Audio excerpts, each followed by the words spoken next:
نجی سوسائٹی خیابان امین لاہور کی مینجمنٹ نے بجلی کے بلوں کے ریٹ ڈبل کر دیے اور خیابان امین کے رہائشیوں کا سخت رد عمل اور سخت احتجاج کیا اور سوسائٹی کے دفتر کو تالے لگا دیے، لیکن کچھ ہی دیر بعد سوسائٹی کے گنڈے نما لوگ آئے اور ساتھ سیکورٹی کے کچھ لوگ تھے، تو انہوں نے تالے توڑ کر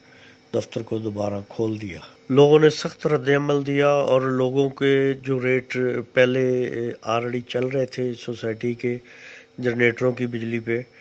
تو ان ریٹوں کو سوسائٹی کی مینجمنٹ جی ایم عثمان نے ڈبل کر دیے اور لوگوں کو اس مہنگائی کے دور میں انتہائی مشکل میں ڈال دیا۔ خیابان امین کے رہائشیوں کا اعلیٰ عدلیہ سے اور دوسرے اداروں سے مدد کی اپیل۔